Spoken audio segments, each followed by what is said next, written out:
अस्सलाम वालेकुम नाज़रीन, एक महकती और चहकती सुबह के साथ मैं हूं आपका मेज़बान हन्नान बुखारी और मैं हूं फातिमा नासिर। सिटी एट 10 में आपको खुशामदीद कहते हैं। उम्मीद करती हूँ कि आप लोग सब खैरियत से हैं और अपना बहुत बहुत ख्याल रख रहे हैं। ऑफ कोर्स कोशिश कर रहे हैं जितना भी हो सके काइंडनेस के साथ पेश रहें, क्योंकि हो सकता है आपकी कोई छोटी सी बात, कोई छोटा सा एक्शन किसी और का दिन जो कि शायद परेशानी में या मुश्किल में गुजरा उसे आसान कर दे। एंड कई दफ़ा लोग हमारे साथ अच्छा बिहेव नहीं कर रहे होते हैं, लेकिन उस सिचुएशन में भी कोशिश करें अपने बिहेवियर को उनके लेवल पे मत लेकर जाएं, जो मर्जी हो जाए अपने बिहेवियर को अच्छा रखें और अपने आप को बॉदर नहीं होने दें। तो जी बाकायदा तौर पर प्रोग्राम का आगाज़ करते हैं और सबसे पहले बात करते हैं कि आइंदा 24 घंटे में फैसलाबाद शहर के मौसम के क्या सूरत हाल रहेंगे। अगर बात करें ज़्यादा से ज़्यादा टेम्परेचर की तो 32 डिग्रीज रहेगा, इसी के साथ कम से कम टेम्परेचर रहेगा 13 डिग्रीज। अगर बारिश की बात करूँ तो 0% चांसेस हैं कि बारिश होगी और साथ ही साथ यूवी इंडेक्स आज 3 है, जिसका मतलब है कि मॉडरेट है, बहुत ज़्यादा नहीं है, लेकिन फिर भी कोशिश करें कि सनस्क्रीन लाजमी तौर पर इस्तेमाल करें, चाहे गर्मियाँ हो चाहे सर्दियाँ हो। अगर आप चाहते हैं आपकी स्किन हनान की स्किन की तरह ग्लो करे तो आप लोग सनस्क्रीन जो है लाजमी तौर पे इस्तेमाल किया करें। इसी के साथ साथ हवा 3 किलोमीटर पर आवर की रफ्तार से चलेगी और आपने कोशिश करनी है कि अगर आप सुबह के वक्त बाहर निकल रहे हैं या शाम के वक्त बाहर निकल रहे हैं तो लाजमी तौर पे अपने आप को कवर करके बाहर निकले, क्योंकि हवा जो है आजकल चल रही होती है थोड़ी बहुत और ठंडक सी महसूस हो रही होती है और साथ ही साथ स्मोक भी शाम के वक्त और सुबह के वक्त देखने को मिलती है। तो जी अपने फेस को कवर कर लें या कोशिश करें बाहर आप कम वक्त गुजारें, स्पेशली शाम के वक्त और सुबह के वक्त, ताकि जो ब्रीदिंग इश्यूज लोगों को फेस करने पड़े वो आपको फेस ना करने पड़े। और अगर मैं विजिबिलिटी की बात करूं तो 1 किलोमीटर विजिबिलिटी है, जिसका मतलब है कि ठीक है बहुत कम भी नहीं है, लेकिन फिर भी आप ख्याल करें, कोशिश करें कि तेज गाड़ी बिल्कुल मत चलाएं और इवन ओवर स्पीड करने का तो सवाल ही पैदा नहीं होता। आपको पता है मेरा हमेशा यही मैसेज रहा है आप लोगों तक कि ओवर स्पीड बिल्कुल भी नहीं करें। कोशिश करें कि अपने आप को जो है टाइम से निकले और अगर आप टाइम से नहीं निकल पा रहे तो आगे इन्फॉर्म कर दीजिए कि हम लेट हो जाएंगे, लेकिन ना आपका नुकसान हो और ना किसी और का नुकसान हो। हनान आपको पता है कि हमारे शो में हमारे प्लेटफॉर्म की हमेशा कोशिश रही है कि हमारी तरफ से पॉजिटिव मैसेजेस और पॉजिटिव इंफॉर्मेशन जो है लोगों तक पहुंचे, हमारी ऑडियंस तक पहुंचे, और स्पेशली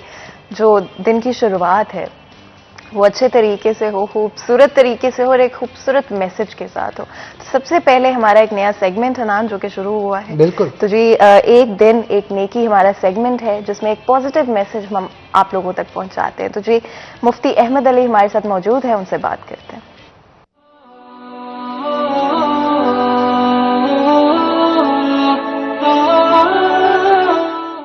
नहमदुहु व नसल्ली अला रसूलिहिल करीम। मेरे दोस्तों, बुज़ुर्गों और मेरे भाइयों, मेरी बहनों, आज का पैगाम और मैसेज ये है, हमें मरने से पहले अपने मरने की तैयारी की कोशिश करनी चाहिए।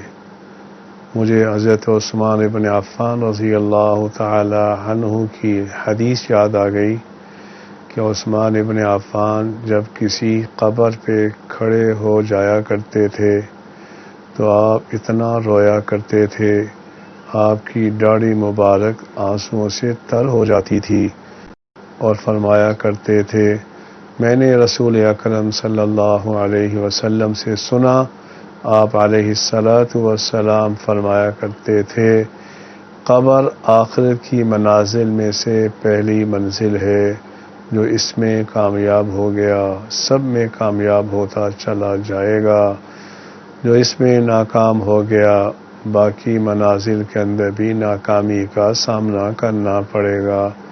इसलिए मेरे भाइयों, अपने बच्चों को भी अपने घर वालों को भी इसकी दावत दिया करो कि हमने अल्लाह के पास जाना है। अल्लाह हम सब को फ़िक्र आखिरत नसीब फरमाए। व आखिर दावाना अल्हम्दुलिल्लाहि रब्बिल आलमीन। बहुत शुक्रिया मुफ्ती साहब, बिल्कुल ठीक फरमाया आपने। हम जिंदगी की दौड़ के अंदर जो कि इस दुनिया के अंदर गुजार रहे हैं अपनी आखिरत को भूल जाते हैं। और एक शायर ने कहा था कि इंसान हर चीज़ की तैयारी करता है अपनी ज़िंदगी के अंदर, सिवाय इसकी कि मौत की तैयारी वो नहीं करता। तो हमें इस चीज़ को मलूज़े खातर रखना चाहिए कि ज़िंदगी अपनी इस तरह से गुजारें कि दुनिया और आखिरत दोनों में कामयाब रहें। तो ये बड़ा अच्छा मैसेज था और इस मैसेज के ज़रिए हमारी कोशिश होती है कि आवाम तक एक अच्छी बात जो है वो पहुँचाई जा सके और दिन का आगाज़ नेकी के साथ, नेक बात के साथ जो है वो किया जाए। तो आगे बढ़ते हैं जनाब। जैसा कि आपको पता है कि रोज़ाना की बुनियाद पर हम आपको कहते हैं कि आपके अंदर कोई भी टैलेंट मौजूद है तो उस टैलेंट को ज़ाया मत करें, बल्कि उसकी वीडियो बनाएं 30 सेकंड की। आपके अंदर सिंगिंग का टैलेंट है, स्केचिंग का है, एक्टिंग का है, होस्टिंग का है, या कोई भी टैलेंट आपके अंदर मौजूद है। आजकल मिमिक्री की वीडियोस भी बड़ी वायरल हो रही हैं, तो आप कुछ भी करते हैं तो उसकी 30 सेकंड की वीडियो बना के हमें आप व्हाट्सएप करें उस नंबर पे जो कि आपकी स्क्रीन के ऊपर दिया जाएगा। हम आपका टैलेंट अपने शो सिटी एट 10 के प्लेटफॉर्म से दुनिया के सामने लाएंगे। यही नहीं बल्कि इसके साथ साथ आपकी खुशियों में भी जनाब शामिल हुआ जाएगा।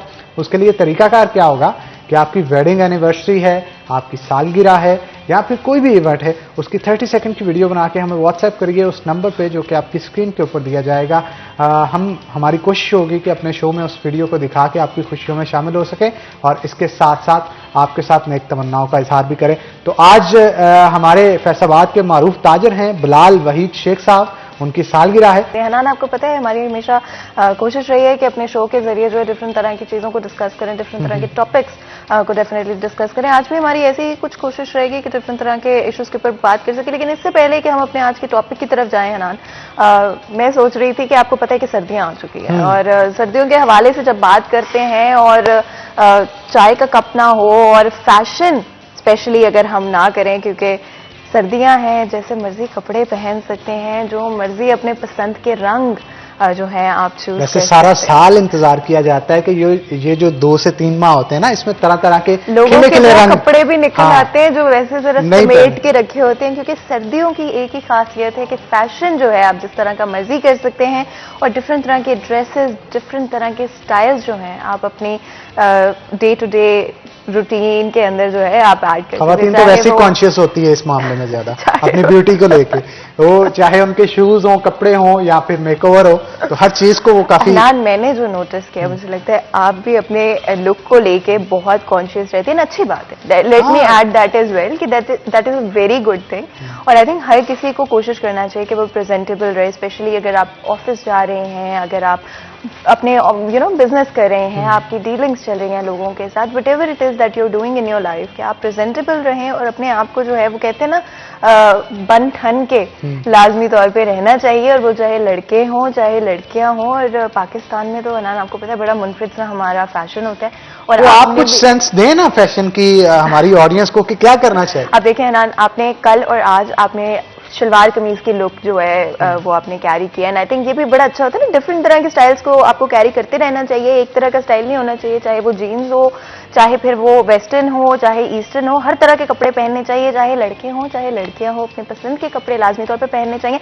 और आजकल तो फ्यूजन भी बहुत चल रही है, कि आप मिक्स कर सकते हैं, आप वेस्टर्न को फ्यूजन के साथ पहन सकते हैं, ईस्टर्न वेयर के साथ, और ईस्टर्न को आप पहन सकते हैं वेस्टर्न के साथ। जी ऑफकोर्स कलेक्शंस के हवाले से भी बात कर लेनी चाहिए। आपको पता है कि स्टाइलो की विंटर कलेक्शन जो है वो लॉन्च हो चुकी है और आपके नियरेस्ट स्टोर्स के ऊपर अवेलेबल भी है। आपको पता है कि स्टाइलो की ब्रांचेस जो है पूरे पाकिस्तान के अंदर मौजूद हैं, तो आप जिस भी शहर में रहते हैं, जिस भी एरिया में रहते हैं, नियरेस्ट ब्रांच आपसे ज्यादा दूर नहीं होगी, वहां पर जाएं, उनकी कलेक्शन को चेकआउट करें। और हनान, और अगर आपका मूड नहीं है, क्योंकि सर्दियों में घर से बाहर निकलने का कई दफा दिल नहीं करता है, तो आप ऑनलाइन उनके स्टोर्स पर भी शॉपिंग कर सकते हैं, चाहे आप बात करें पंप्स की, चाहे आप बात करें डिफरेंट तरह के शूज की, जो कि आपको पता है अभी जो हमारी हनान स्क्रीन के ऊपर आपको नजर आ रहा है, आपको पंप्स, बिल्कुल विंटर कलेक्शन और पंप्स नजर आ रहे हैं। आपको साथ ही नजर आ गया अगर आपने नोट कर लिया कि बंद है जूते। तो जी सर्दियां आ गई हैं ऑफिशियली, और आपको पता चल गया है कि सर्दियां आ गई हैं। फैशन की चीज है ना, तो आप देख के अब बोलना चुप भी नहीं होंगे, क्योंकि आपके मतलब की चीज है। बिल्कुल हनान, और चुप करना भी नहीं चाहिए, स्पेशली जब आपके पसंद की चीजें हों। जैसे कि मैंने कहा कि प्रेजेंटेबल लगना बहुत बहुत अच्छी बात है, और डिफरेंट तरह के फैशन को इनकॉर्पोरेट करना, स्पेशली डिफरेंट कलर्स को। और मुझे सर्दियों की सबसे अच्छी बात यह लगती है कि डिफरेंट तरह के कलर, स्पेशली चाहे ब्लैक हो चाहे न्यूड पिंक हो, जो कि बहुत इन है। अच्छा ये बताइएगा, शूज वगैरह तो आप बहुत यूज करती हैं, शूज के साथ बैग्स कैसे कैरी करती हैं? मतलब कलर कॉम्बिनेशन होता है, कंट्रास्ट में होता है क्या? हनान आई थिंक ये आउटफिट पे डिपेंड करता है आपके। अगर आपके आउटफिट में डिफरेंट तरह के कलर्स हैं तो आप अपने आउटफिट के साथ मैच कर सकते हैं अपने बैग को भी। एंड ऑफ कोर्स स्टाइलो की विंटर कलेक्शन के आपको अंदर हनान सिर्फ पंप्स नहीं मिल रहे हैं, साथ ही साथ आपको शूज भी मिल रहे हैं, आपको स्नीकर्स भी मिल रहे हैं, स्पेशली जो कि हाई प्लेटफॉर्म वाले होते हैं, आपके पास वो ऑप्शन भी मौजूद है, और साथ ही साथ लो प्लेटफॉर्म वाला ऑप्शन भी मौजूद है। और आपकी मर्जी है कि आप किस तरह के, आपकी प्रेफरेंस है कि आपका आउटफिट किस तरह का है। फॉर एग्जाम्पल अगर आप किसी पिकनिक पे जा रहे हैं, सर्दियों में पिकनिक्स और बारबेक्यूज जो है आपको पता है लोग बहुत ज्यादा पसंद करते हैं, तो आप डेफिनेटली उसके साथ जो है स्नीकर्स को पेयर अप कर सकते हैं। लेकिन साथ ही साथ अगर आपका कोई थोड़ा सा सेमी फॉर्मल इवेंट है, तो जो आप अभी देख रहे हैं हमारी स्क्रीन के ऊपर, जो कि न्यूड शेड में आपको नजर आ रहा है, बहुत छोटी हील है, जिस तरह के मेरे तरह के लोग होते हैं जो कि बहुत बड़ी हील जो है पहन के बहुत कंफर्टेबल नहीं होते, वो लोग ऑप्शन चूज कर सकते हैं। स्पेशली अगर आपको कोई बहुत फॉर्मल इवेंट है तो आपको पता है कि स्टाइलो की कलेक्शन आपके हर इवेंट को कवर करती है। और वैसे इसका वेरिएशन मतलब है ये इनके नहीं- पास काफी ज्यादा, बिल्कुल। चाहे वो शूज हो, हील्स हो, मतलब आप जिस तरह की भी ड्रेसिंग करते हैं, जीन्स पहन रहे हैं तो उसके साथ पम्प्स या शूज इस्तेमाल कर सकते हैं, आप लहंगा पहन रहे हैं तो उसके साथ आप हील्स का हनान, इस्तेमाल आपका कर सकते हैं। फेवरेट कलर जो है स्पेशली अगर शूज के अंदर वो कौन सा आप प्रेफर करते हैं जो आपको लगता है कि सबके साथ चलता है? वाइट या ब्लैक? हाँ, हनान को white, I can assure you guys, Hanan को व्हाइट बहुत पसंद है। एंड स्टाइलो की विंटर कलेक्शन में भी आप देख सकते हैं व्हाइट स्नीकर्स भी मौजूद हैं, साथ ही साथ और बहुत सारे आर्टिकल्स भी हैं जो कि व्हाइट में मौजूद हैं। And Hanan, white is a very lucky colour as well, I might add here. और स्टाइलो की कलेक्शन में आपको डिफरेंट कलर्स की वैरायटी मिल जाएगी, जिसमें न्यूड स्पेशली मुझे पर्सनली बहुत अच्छा लगता है क्योंकि वो भी हर आउटफिट के साथ आप इस्तेमाल कर सकते हैं। Black of course is also colour जो कि विंटर्स के अंदर स्पेशली बहुत अच्छा लगता है। हनान, आपकी बात मुझे बहुत अच्छी लगी जो आपने बैग्स के बारे में कही कि स्पेशली बैग्स को मैच करना या एसेसरीज को मैच करना बड़ा अच्छा रहता है विंटर्स के अंदर या समर्स के अंदर। विंटर्स के अंदर आपके पास जरा ज्यादा फ्लेक्सिबिलिटी होती है, you have more room to choose from. तो स्टाइलो में आपको अंडर वन रूफ सिर्फ आपकी एक नीड नहीं, चाहे वो जूते हों, चाहे वो आपके बैग्स हों, चाहे परफ्यूम्स हो, चाहे एसेसरीज हो, चाहे प्रेटवेयर हो, चाहे किड्स कलेक्शन हो, आपको ये सारे ऑप्शंस अवेलेबल मिल रहे हैं। यानी कि आपको सिर्फ 10 डिफरेंट दुकानों पे नहीं जाना पड़ेगा, आप स्टाइलो पर जाएंगे और वहां से आपको ये सारी चीजें जो है वहां से आप खरीद सकते हैं अंडर वन रूफ। एंड अगर आपका नहीं है दिल घर से बाहर निकलने का या आपको वक्त नहीं मिल पा रहा है अपनी बिजी रूटीन की वजह से, तो आप ऑनलाइन भी शॉप कर सकते हैं स्टाइलो के स्टोर से, और जो भी आपकी पसंदीदा चीजें हैं उनको घर बैठे हुए अपने डोर स्टेप पे मंगवा सकते हैं। एंड ऑफकोर्स आपको पता है सर्दियों का मौसम है, डिफरेंट तरह के ट्रेंड्स को ट्राई आउट करें। मैं तो खुद कहूंगी कि करें क्योंकि मुझे पर्सनली बहुत मजा आता है स्पेशली डिफरेंट आउटफिट्स को बनाना और एसेसरीज ऐड करना, कि आप ये चीज इसके साथ पहन सकते हैं, ये बैग पहन लें जी। और परफ्यूम्स भी ऑफ कोर्स आपको पता है एक अच्छा परफ्यूम एंड स्पेशली नेसेसिटी होता है एब्सोल्युटली। स्टाइलो की winter collection, go to your nearest store और ऑनलाइन और जाके स्टाइलो की विंटर कलेक्शन से ढेरों शॉपिंग जो है वो जल्दी से कर लें। हनान, मुझे बताएं आप कब जा रहे हैं? बिल्कुल, मैं तो जाऊंगा लेकिन मेरे मुतालिक चीजें वहां पे ज्यादा नहीं है, खवातीन की हैं, तो आपके साथ जाऊंगा आप जब चूज करेंगे चीजों को, तो लेकिन शॉपिंग गिफ्ट भी तो कर सकते हैं, हाँ मतलब हाँ, मैं हनान कह बेटा रहा है। हूँ जरूर गिफ्ट करेंगे जनाब। तो एक ट्रेंड सेटर है जो कि स्टाइलो अब बनता चला जा रहा है बिल्कुल। और बहुत सारे लोग इस पे एतमाद का इजहार कर रहे हैं। तो आगे बढ़ते हैं जनाब। जैसा कि आपको पता है कि रोजाना की बुनियाद पे कोई ना कोई हॉट टॉपिक भी हमने डिस्कस करना होता है जो कि हर जुबान ज़द-ए-आम होता है। आजकल खास तौर पे स्टूडेंट्स को लेके काफी परेशानी का सामना कॉलेजेस को भी है और उनके पेरेंट्स को भी है। खास तौर पे अगर बात करें कॉलेज के स्टूडेंट्स की, तो एनओसी कहा जा रहा है कि एचईसी की तरफ से अभी एडमिशन के लिए जारी नहीं किया गया, जिसके बाद काफी मुश्किलात का उनको सामना करना पड़ रहा है। यूनिवर्सिटीज में एडमिशन क्योंकि ऑलमोस्ट क्लोज होने जा रहे हैं, उसके बाद बहुत सारे स्टूडेंट्स जो कि बीएस की क्लासेस लेते हैं कॉलेजेस के अंदर जाके, एफिलिएशन उनकी यूनिवर्सिटीज के साथ होती है, तो एफिलिएशन के लिए भी अभी अप्रूवल यूनिवर्सिटीज की तरफ से इसलिए नहीं दी जा रही क्योंकि एचईसी ने उनको एनओसी अभी जारी नहीं किया। तो इन तमाम तर सूरत हाल के हवाले से सैकड़ों नहीं बल्कि हजारों स्टूडेंट्स हैं जो कि परेशान हैं अपने मुस्तकबिल को लेके कि किस तरफ जाएं, क्योंकि अगर यूनिवर्सिटी में एडमिशन नहीं हुआ तो ऑटोमेटिकली साल तो ज़ाया नहीं करना होता। उनकी कोशिश होती है किसी न किसी एफिलिएटेड कॉलेज में जाके अपनी डिग्री को कंप्लीट कर सके। तो इस तमाम तर सूरत हाल के हवाले से जो कि आने वाले वक्त में होने जा रही है, इस पर गुफ्तगू करेंगे। हमारे साथ मौजूद हैं हमारे सीनियर रिपोर्टर जहांगीर अशरफ। तो जहांगीर, वेलकम करते हैं आपको शो के अंदर। जहांगीर, ये मसला आखिर कब खत्म होगा? गैप कहाँ पे आ रहा है? क्या एचईसी का एनओसी ना जारी करने का मकसद क्या है? और इनकी जो कह लें कि एफिलिएशन जो नहीं दे रही यूनिवर्सिटीज, वो डिमांड तो अब बहुत सारे कॉलेजेस के ऑनर्स कर रहे हैं लेकिन उनको नहीं दी जा रही, आवाज भी उठा रहे हैं, इसके बावजूद भी कोई एक्शन नहीं हो रहा, क्या कहेंगे? अच्छा हनान, इस गवर्नमेंट के हवाले से बात अगर करें तो एजुकेशन पॉलिसीज में इतना डिले है और कोई चीज़ क्लियर नहीं है हर चीज़ में। अब देखिए कोविड की वजह से रिजल्ट लेट आए, सेशंस लेट स्टार्ट हो रहा है और अब यूनिवर्सिटीज़ के एडमिशन जो है उनकी तरफ से मेरिट लिस्टें आवेदा की जा रही हैं। हमारे यहाँ ट्रेंड है कि पहला एडमिशन सबसे बीएस प्रोग्राम का यूनिवर्सिटीज़ में होता है, उसके बाद गवर्नमेंट कॉलेजेस की तरफ बच्चे आते हैं, उसके बाद एंड पे आती है बारी प्राइवेट कॉलेजेस की। अब इस वक्त पहली मेरिट लिस्ट तकरीबन तमाम यूनिवर्सिटीज़ की लग चुकी है और इसके बाद सरकारी जो कॉलेजेस हैं उसकी भी साथ साथ प्रोसेस चल रहा है एडमिशन का। लेकिन प्राइवेट कॉलेजेस जो है उनको ये तलवार उनके सर पर लटक रही है कि हायर एजुकेशन डिपार्टमेंट जो है उसकी तरफ से एक एनओसी जारी होना होता है कि इस कॉलेज को हम फला सब्जेक्ट में बीएस प्रोग्राम शुरू करने की इजाज़त देते हैं।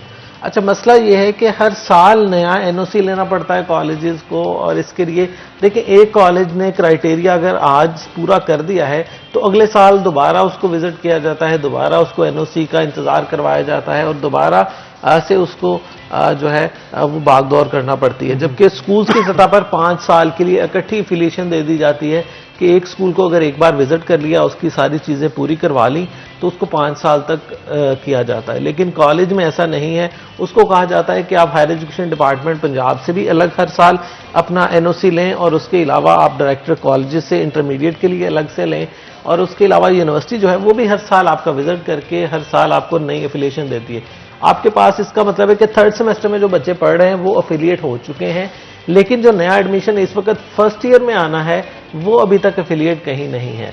उनके सर पर तलवार है कि जब तक एनओसी नहीं जारी होता उस वक्त तक यूनिवर्सिटी जो है उसको एफिलिएशन नहीं देगी और ना ही बच्चे को रजिस्टर्ड करेगी। तो अब 3 माह हो चुके हैं, अगस्त में तकरीबन तमाम सरकारी और प्राइवेट कॉलेजेस के विजिट किए हायर एजुकेशन डिपार्टमेंट पंजाब की टीम ने, लेकिन उनको अभी तक अक्सर कॉलेजेस जो प्राइवेट हैं उनको एनओसी नहीं दिए गए, ना उनको मुस्तरद किया गया है और ना उनको एक्सेप्ट किया गया है। वो दरमियान में लटक रहे हैं और इंतजार इसी बात का है कि कब उनको एनओसी जारी होता है। और इसी खदशे के बायस अक्सर कॉलेजेस ऐसे हैं जो अपने नए प्रोग्राम जो इस साल फर्स्ट ईयर करने जा रहे हैं, फर्स्ट टाइम इंट्रोड्यूस करने जा रहे हैं, उसमें एडमिशन नहीं कर पा रहे, क्योंकि जो मैंने पहले बताया कि जो 3rd सेमेस्टर में बच्चे हैं, 5th सेमेस्टर में बच्चे हैं, वो प्रोग्राम ऑलरेडी इनको पिछले सालों में मिल चुके हैं। जंगी जिम्मेदार कौन है इस सबका? जिम्मेदार ये हमारा सिस्टम इतना उलझा दिया गया है कि जो चीजें आपको लोकली देखना चाहिए थी, for example director colleges Faisalabad मौजूद होने के बावजूद उसका इख्तियार नहीं है कि वो किसी कॉलेज को इंटरमीडिएट की या बीएस प्रोग्राम की एफिलिएशन दे सके या उसको एक्नॉलेज कर सके। सारा मामला पंजाब में रखा गया है। अब देखिए पंजाब की कितने ज्यादा, अगर 9 डिवीजन है, उसके आगे इस जिला की तादाद है, तो वहां पर सारा बर्डन एक जगह पे डाला हुआ है और इसकी प्रोसेस इतना लेंथी इसको बना दिया गया है कि हर साल अगर आपने करना है तो आपको समझ लें कि एनओसी मिलते ही अगले साल के लिए दोबारा अप्लाई करना। और यहाँ पे मैं ऐड करना चाहती हूँ कि अगर आप इस डिस्कशन का हिस्सा बनना चाहते हैं, आपके कोई भी सवालात हैं, कोई भी कंसर्न्स हैं या एक्सपीरियंसेस हैं, या आप इस प्रोसेस से करंटली गुजर रहे हैं, तो we would love to hear कि आपका क्या एक्सपीरियंस रहा है। तो नंबर स्क्रीन पर मौजूद होगा, आप कॉल करें और इस डिस्कशन का लाजमी तौर पर हिस्सा बने। जिस तरह से जहांगीर आपने भी मेंशन किया कि टीम के लोग कम है, बर्डन ज्यादा है, यूनिवर्सिटीज कॉलेजेस ज्यादा हैं, तो इसका आखिर आगे चलते हुए क्या सूरत हाल नजर आएंगे? क्या कोई करीबी नजर आ रहा है कि? अच्छा, इसका सोल्यूशन एक ही है कि आप एटलीस्ट डिवीजन सतह पर अख्तियारात जो है वो दे दें डायरेक्टर कॉलेजेस को, क्योंकि डायरेक्टर कॉलेजेस जो हैं वो डिवीजन पूरी को देख रहा है, वो जिले को नहीं देख रहा। एजुकेशन डिपार्टमेंट अगर स्कूल्स की बात करें तो हर जिले में सीईओ एजुकेशन बैठा है, वही उसके पास फुल इख्तियारात हैं कि वो स्कूल्स को विजिट करे, उसको खुद ही रजिस्ट्रेशन सर्टिफिकेट जारी कर दे, उसको पंजाब में जाने की जरूरत नहीं है। इसलिए हमारे स्कूल्स के मामलात इतने डिले नहीं होते, उनको एनओसी के हवाले से, उनको रजिस्ट्रेशन के हवाले से इतना डिले का सामना नहीं करना पड़ता जितना कॉलेजेस साइड पे है। कॉलेजेस में चूंकि पूरे पंजाब से जो कॉलेजेस हैं वो अप्लाई करते हैं, और ऊपर से एक नया उन पर बर्डन यह है कि अगर उन्होंने इंटरमीडिएट करवाना है तो उसके लिए अलग से उनको रजिस्ट्रेशन करवानी पड़ेगी, और अगर बीएस प्रोग्राम करवाना है तो उसके लिए अलग। अब इंटरमीडिएट तक उनको देखता है डायरेक्टर पब्लिक इंस्ट्रक्शन कॉलेजेस, वो भी पंजाब में बैठे हुए बिल्कुल। और उसके अलावा अगर आपने बीएस प्रोग्राम शुरू करना है तो उसके लिए हायर एजुकेशन डिपार्टमेंट एक अलग डिपार्टमेंट है, उसके पास जाना पड़ता है। बहुत इंपॉर्टेंट इशू है। डेफिनेटली जब भी स्टूडेंट्स की बात आती है, हम नहीं चाहते कि पाकिस्तान का फ्यूचर जो है किसी भी तरह से कॉम्प्रोमाइज हो, एंड ऑफ कोर्स स्टूडेंट्स ही पाकिस्तान का फ्यूचर है। तो जी आगे भी गुफ्तगू करेंगे, लेकिन उससे पहले ऐसा करते हैं, छोटा सा ब्रेक लेते हैं, ब्रेक के बाद हाजिर होते हैं। कहीं मत जाइएगा, हमारे साथ रहिएगा।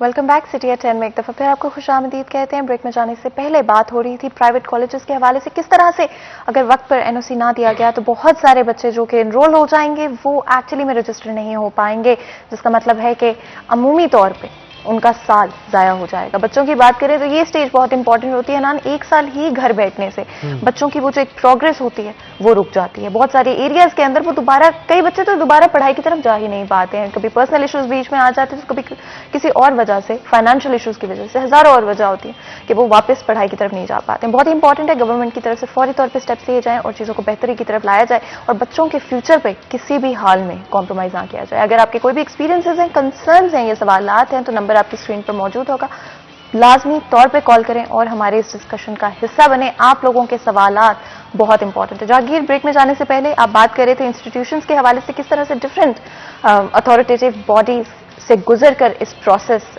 जो है उसमें आपको कंप्लीशन मिलता है। थोड़ा सा इस हवाले से बताइएगा कि करंटली जो बर्डन है उसको ईज अप करने के लिए क्या किया जा सकता है? अच्छा, इसको ईज अप करने के लिए मखसूस आपको, जिस तरह आप इंडस्ट्री को रजिस्टर्ड करवाना हो तो उसके लिए आपको 4, 5 या 6 इदारों के पास अलग से रजिस्ट्रेशन के लिए नहीं भागना पड़ता।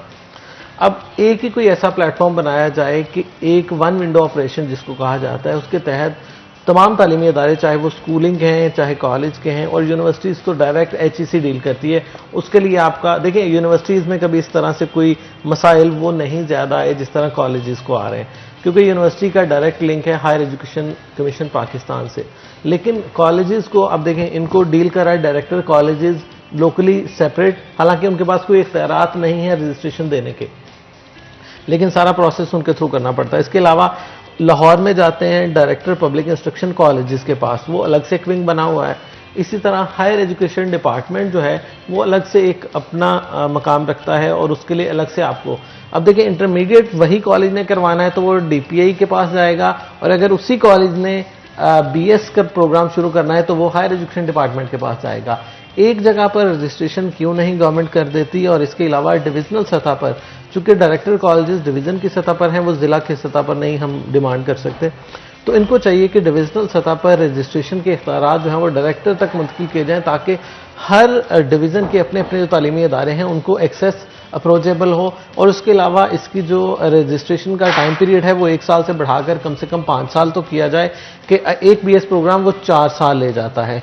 अगर एक बच्चा दाखिल हो रहा है तो इट मीन्स कि पहले साल वो क्राइटेरिया इतना सख्त इन्होंने रख के उसको NOC जारी कर दिया, तो अगले साल दोबारा वही चीज़ें चेक करने के लिए आएगी वो टीम, और उसके लिए एक्सपेंसेस जो इनके हैं TADA के, अब लाहौर से पूरे पंजाब में जब टीमें जाएंगी तो उनका TADA कितना बनेगा, वो सारा या तो गवर्नमेंट के खाते में पड़ेगा या वो प्राइवेट कॉलेज को बेयर करना पड़ेगा। और प्राइवेट कॉलेज हर साल अगर इसी तरह विजिट्स की जो 30-30, 40-40 हज़ार एक कॉलेज फीस पे करता है विजिट के लिए, अब वो अंदाजा करें वो बर्डन सारा किस पे पड़ेगा? स्टूडेंट पे। जितने ज़्यादा आपको ऊपर अखराजात मेंटेन करना पड़ेंगे या बेयर करना पड़ेंगे, और हर साल 30-40 हज़ार सिर्फ विजिट के लिए देना पड़ेगा, तो सारा बर्डन नीचे ट्रांसफ़र होगा बच्चों पर। और जहांगीर, बच्चों के हवाले से अगर स्पेशली बात करें, स्टूडेंट्स पर क्या ओवरऑल इम्पैक्ट होगा अगर फॉर एग्जांपल एनरोल कर जाते हैं बच्चे, और या तो रजिस्ट्रेशन में देरी होती है, ये रजिस्ट्रेशन मुकम्मल नहीं होती पहले सेमेस्टर के ख़त्म होने से पहले, तो बच्चे किस सूरत हाल? अच्छा, फैसलाबाद समेत पूरे पंजाब में तकरीबन 200 से ज़ायद कॉलेजेस पिछले 2 साल में बंद हुए हैं BS प्रोग्राम करवाने वाले, जो कि या तो क्राइटेरिया फुलफिल नहीं कर सके या इसी तरह से बच्चों का मुस्तकबिल तारीक हुआ क्योंकि उनके रजिस्ट्रेशन नहीं हो सकी, उन्हें NOC नहीं मिल सके। उन्होंने बच्चे दाखिल किए लेकिन वो यूनिवर्सिटी उनको नहीं मानने को तैयार थी। क्राइटेरिया क्यों नहीं चेंज किया जाता? अच्छा, क्राइटेरिया ठीक है, क्राइटेरिया, लेकिन उसकी जो आप इम्प्लीमेंटेशन के हवाले से बात करें, अब देखें, अब पूरे पंजाब में एक टीम ने विजिट करना है, वो किस तरह पॉसिबल है कि टाइमली उसको कंडक्ट कर पाएगी? और जो अब अगस्त में फैसलाबाद के विजिट हो चुके हैं लेकिन अभी तक उसकी रिपोर्ट्स क्यों नहीं आई? विजिट रिपोर्ट तो सेम डे तैयार हो जाती है, विजिट करके फौरी तमाम जो मेंबर्स हैं वो अपने कमेंट्स लिख देते हैं कि इसकी लाइब्रेरी है, इसकी लैब के इक्विपमेंट मुकम्मल है नहीं है, इसके क्लासरूम की तादाद इतनी होनी चाहिए है नहीं है, इसका एरिया इतना होना चाहिए वो है नहीं है। ये सारी चीजें मौके पर देख ली जाती हैं। डॉक्यूमेंटेशन अगर नहीं भी पहुंचाई जा सकती जहांगीर, तो क्या वर्बली इन्फॉर्म नहीं किया जा सकता कि आप ये चीजें ऐड कर लें या आप पास हो चुके हैं, कुछ इस तरह का नहीं किया जा सकता? देखिए, जब तक यूनिवर्सिटी को NOC की हार्ड फॉर्म में कॉपी नहीं मिलेगी, यूनिवर्सिटी इनको अफिलिएशन का लेटर नहीं देगी। अब देखिए, डॉक्यूमेंट की जो हैसियत है वो वर्बली से कहीं ज्यादा है, और कानून के तौर पर अगर वर्बली किसी को कह दें जनाब, ये वर्बली कहने की वजह से बच्चे सड़कों पे आते हैं मुस्तकबिल में। अब वर्बली बच्चों को दाखिल कर लिया जाता है, उनको NOC नहीं मिलता।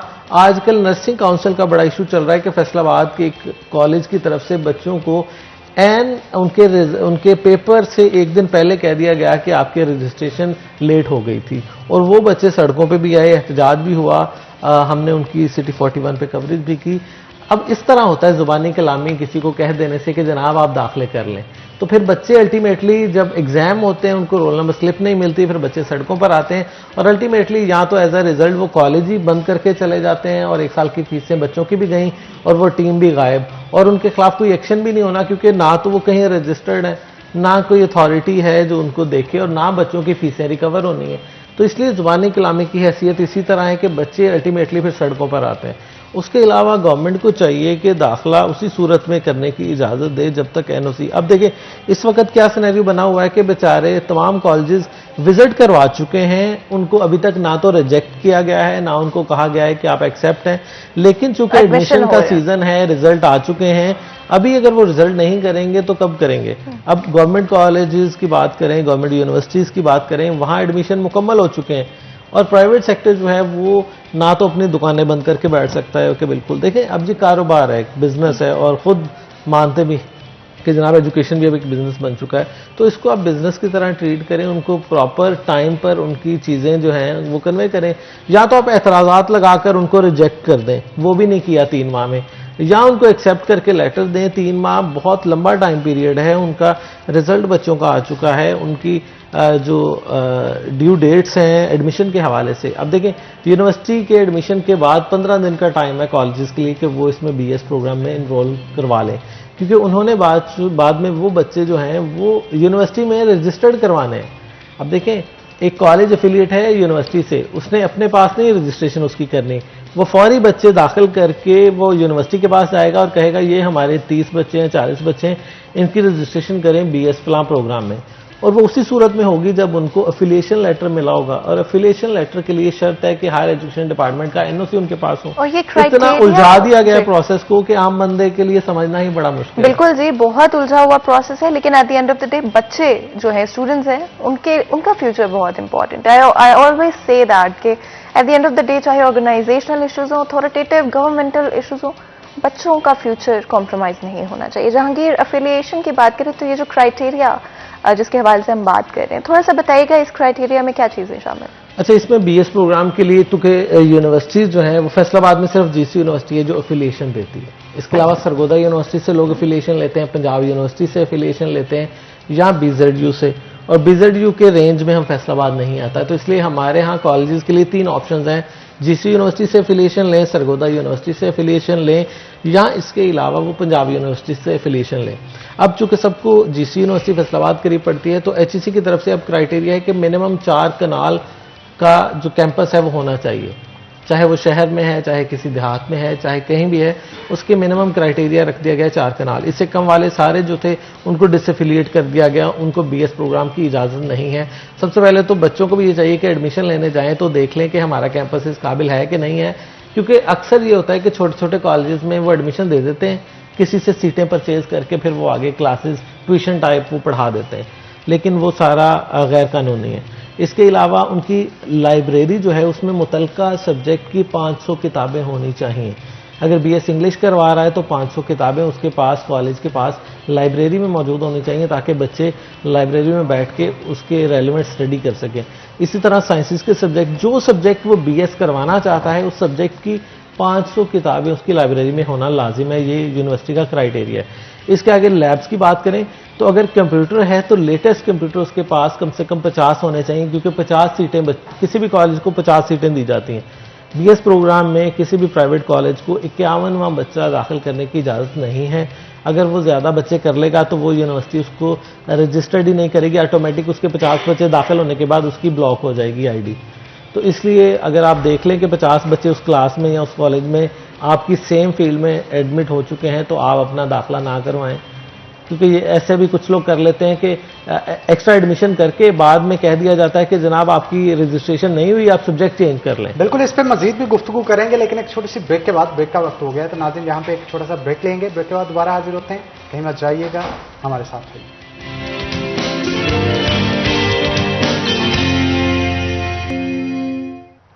वेलकम बैक नाज़रीन, ब्रेक के बाद खुशामदीद। ब्रेक पे जाने से पहले जहांगीर के साथ जो कॉलेजेस की एप्लीकेशन थी यूनिवर्सिटीज़ के साथ, और उस हवाले से भी गुफ्तगू की जा रही थी। एनओसी जारी नहीं किया जा रहा है एचईसी की जानिब से, उसकी वजह से स्टूडेंट्स और वालिदैन को काफ़ी मुश्किलात का सामना है, खासतौर पर प्राइवेट कॉलेजेस के मालकान भी इस हवाले से काफ़ी परेशान हैं।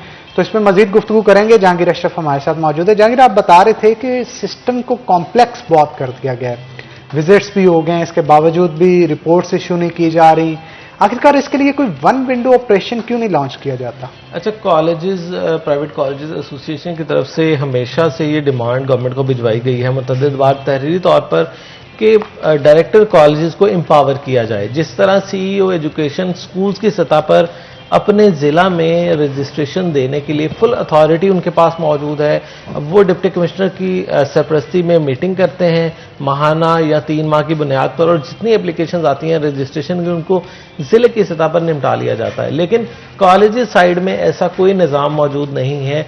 कॉलेजेस में जो एप्लीकेशन डायरेक्टर कॉलेजेस को जमा होती है वो वहाँ से भिजवा देते हैं उठा के पंजाब को लाहौर में, और लाहौर में सिर्फ फैसलाबाद की एप्लीकेशन नहीं जा रही होती, पूरे पंजाब से एप्लीकेशन जा रही होती हैं।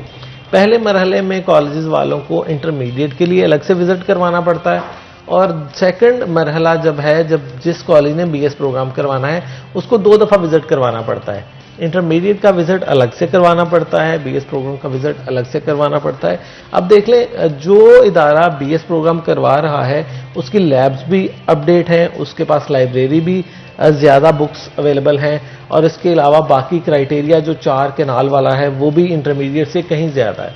अब जिसका बीएस प्रोग्राम अप्रूव हो जाए उसका इंटरमीडिएट का विजिट बनता ही नहीं, कि उसके पास तो पहले ही बीएस लेवल की हर चीज़ मौजूद है, तो उसको आप दोबारा इंटर के लिए अगर रजिस्टर्ड करना है डीपीआई कॉलेजेस ने तो वो अलग से विजिट करेगा। इनको ये मल्टीपल विजिट्स का सिलसिला ख़त्म करना चाहिए और हायर उसकी डिग्री के अकॉर्डिंगली उसको एनओसी दे देना चाहिए। इट मीन्स कि अगर कोई कॉलेज बीएस प्रोग्राम करवा रहा है तो उसको ऑटोमेटिकली इंटरमीडिएट की इजाज़त होनी चाहिए, क्योंकि हमारे यहाँ कॉलेज का कंसेप्ट ही इंटरमीडिएट से स्टार्ट होता है। लेकिन अलमिया यह है कि उसको लाजिम तौर पर इंटरमीडिएट का अलग से विजिट करवाना पड़ेगा, उनका क्राइटेरिया अलग से पूरा करना पड़ेगा, और बीएस प्रोग्राम के लिए अलग से उसको विजिट करवा के उसकी अलग से फी पे करना पड़ेगी। तो ये सारा इतना पेचीदा निज़ाम बनाया हुआ है कि हमारे यहाँ कॉलेजेस को कम से कम पॉलिसी मेकर है कौन जो इस तरह की पॉलिसीज बनाता है? जब बनाने लगे तब भी इस चीज पे नजरसानी करके कोई आसान तरीका इसका बनाया जा सकता है। अच्छा, ये ब्यूरोक्रेसी जो है ना, ये चाहती है कि सारे इख्तियारात जो है ना पंजाब के पास रहें। अब जहां लेवल बढ़ता है, अब जब तमाम इख्तियारात सूबों में डिवाइड किए गए, उसमें क्या हुआ कि हायर एजुकेशन कमीशन को तमाम सूबों में डिवाइड कर दिया गया। अब इस वक्त पंजाब हायर एजुकेशन कमीशन मौजूद है, लेकिन उसकी वैल्यू कोई नहीं है। सारी जो मेन फंडिंग है वो अभी भी हायर एजुकेशन कमीशन पाकिस्तान के पास है, जो इस्लामाबाद में बैठी है।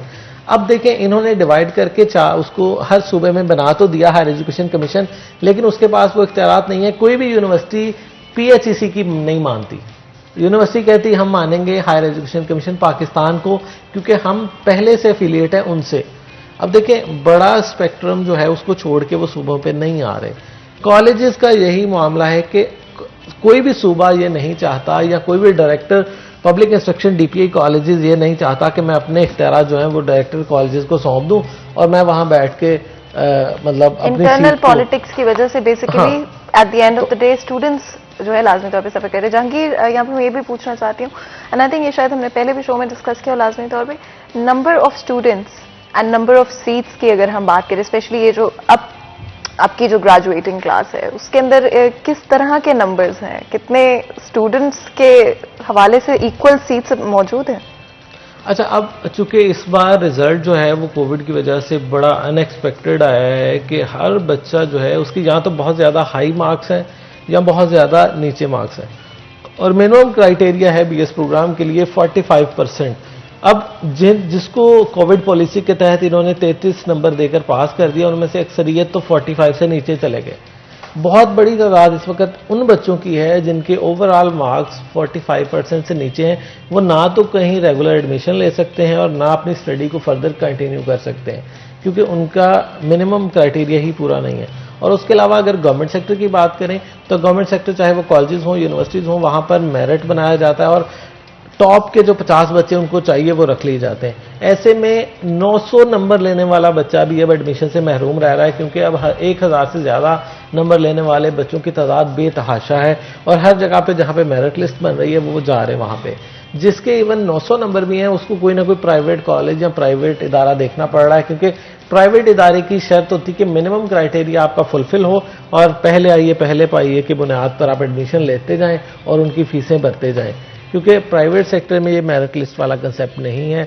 मोस्टली की कोशिश होती है कि जो बच्चा आ रहा है उसको एडमिशन दे, मिनिमम क्राइटेरिया 45% फुलफिल होना चाहिए। तो इसलिए बच्चों के पास अब वाहिद ऑप्शन, जिनके नंबर अच्छे नहीं आए, रेगुलर तो एडमिशन वो किसी गवर्नमेंट इदारे में नहीं ले सकते, क्योंकि मेरिट बहुत ज़्यादा हाई चला गया है हर जगह पे। इवन 1080 नंबर वाले जो बच्चे हैं उनका फार्मेसी में नहीं हो रहा, MBBS तो दूर की बात है। जो फार्मेसी करते हैं सेकंड प्रायोरिटी होती है मेडिकल का मेरिट अब कहाँ पे जा रहा है? अब वो 99% पे है। अंदाजा करें कि कभी भी माजी में ऐसा नहीं सुना था कि 99% जो मेरिट है, लेकिन अब इस साल GC यूनिवर्सिटी का फार्मेसी का मेरिट, कल जो पहली लिस्ट लगी है उसमें 99% है। दीगर डिपार्टमेंट्स का भी हाँ, यही हाल है। हर डिपार्टमेंट में अब जो बच्चे हैं, अब 1000 नंबर लेने वाला भी बेचारा देख रहा है कि मेरा तो कहीं मेरिट में नाम ही नहीं आ रहा, क्योंकि इस बार जो सैकड़ों बच्चे ऐसे पूरे पंजाब में आए हैं जिनके 100% मार्क्स दिए गए, उनको 1100 में से 1100। तो क्या इसके अंदर आई हेट टू से इट, लेकिन क्या हमें चेंज करने की जरूरत है अपनी मार्किंग स्कीम्स, या हम जो भी पेपर्स ले रहे हैं उनके अंदर कोई डिफरेंस लाने की जरूरत नहीं लगती आपको? अच्छा, इस रिजल्ट के बाद तमाम बोर्ड ये सोचने पे मजबूर हैं कि हम थोड़ा सा क्राइटेरिया चेंज करें और हम शायद दोबारा माजी की तरफ लौटें कि जिसमें ये कंफर्म होता था कि किसी को आपने 80% से जायद मार्क्स नहीं देने। ये बाकायदा तौर पर चेकर जो थे, जो मार्किंग करते थे, उनका ये डिसाइडेड होता था कि आपने 80% से ज़्यादा नंबर किसी क्वेश्चन में सब्जेक्टिव में नहीं देने। लेकिन अब क्या हो रहा है, अब तो लोग 100% नंबर ले रहे हैं। उसका रीज़न ये है कि हम सारा सब्जेक्टिव से ऑब्जेक्टिव की तरफ मूव हो गए। अब ऑब्जेक्टिव में आपका टिक टिक टिक टिक है तो आपका नंबर कटना ही कोई नहीं है। आप सिर्फ मेमोराइजेशन का टेस्ट बच्चों का ले रहे हैं, उसमें ना तो उनकी कोई थिंकिंग है, ना उनकी क्रिटिकल है, ना उनकी कोई क्रिएटिविटी है। आप सिर्फ मेमोराइजेशन उनकी चेक कर रहे हैं कि वो कितना अच्छा मेमोराइज कर सकते हैं। और हमारे बच्चे जो हैं वो किताब में छापी जा रहे हैं पेपर में और 100/100 लिए जा रहे हैं। और वो एक एबिलिटी भी of course with time improve होती रहती है, लेकिन बेसिकली चीजों को बदलने की जरूरत होती है। हर कुछ सालों के बाद पेपर पैटर्न बदला जाए, पेपर एक दफा समझ लेते हैं बच्चे पैटर्न, बड़ा आसान हो जाता है नंबर स्कोर करना। इस हवाले से क्या कहेंगे, किस तरह से पैटर्न को बदल सकते हैं? अच्छा, हमारे बच्चे से ज्यादा टीचर जो है ना उस पैटर्न पे पक्का हो जाता है। अब देखें, अब टीचर को पता है कि हर साल जनाब पेपर में ये जो चैप्टर है इनमें से ज्यादा पोर्शन आता है, उस पर ज्यादा फोकस करके और उसकी, क्योंकि सारी हमारे यहाँ कैलकुलेशन से बच्चों को पढ़ाया जाता है। जो हमारे एकेडमिक सिस्टम है या प्राइवेट कॉलेज सेक्टर है या जहाँ भी ज्यादा मार्क्स लेने का रवाज है जिन इदारों में, वो कैलकुलेटेड करके बच्चों को पढ़ाते हैं और सारा साल बच्चों को ऐसे गो थ्रू करवा देते हैं उस पैटर्न से कि जब उसके पास पेपर आता है तो 50% तो वो बगैर, कहते हैं ना आंखें बंद करके भी लगा देना तो उसके 50% मार्क्स आ जाए। इतना ज़्यादा उसको गो थ्रू करवा दिया जाता है, इतनी ज़्यादा प्रैक्टिस करवा दी जाती है और वह सारा सिर्फ उसका रटा सिस्टम है। उसको मैं तो एग्जाम्पल देता हूँ कि अगर आप कहें ना कि हमाद ने 2 रुपए की चीज़ लेकर 4 रुपए में बेच दी तो उसको प्रॉफिट हुआ 2 रुपए। लेकिन आप हमाद की बजाय कहते हैं ना जवाद ने 2 रुपए की चीज ली तो बच्चा कहेगा आउट ऑफ सिलेबस आ गया। तो हमारे यहाँ सिर्फ स्टेटमेंट चेंज करने से ना बच्चे समझते हैं आउट ऑफ सिलेबस आ गया। जहांगीर ने बड़ी ही खूबसूरती से बयान किया कि किस तरह से लाजमी तौर पे बहुत चीजें इंप्रूव हो सकती है। तब्दीली बड़ी जरूरी है और नए तरीके से बच्चों को टेस्ट करना चाहिए। Critical thinking, critical analysis syllabus का हिस्सा होने चाहिए ताकि बेहतर स्किल्स के साथ बच्चे ग्रेजुएट हों, बेहतर तरह से परफॉर्म कर सकें। बहुत बहुत शुक्रिया अदा करते हैं जहांगीर आपका, आपने वक्त निकाला हमारे लिए, हमारी ऑडियंस के लिए। एक दफा फिर बहुत बहुत शुक्रिया। यहाँ पे छोटा सा ब्रेक लेते हैं, ब्रेक के बाद हाजिर होते हैं। कहीं मत जाएगा हमारे साथ फिर।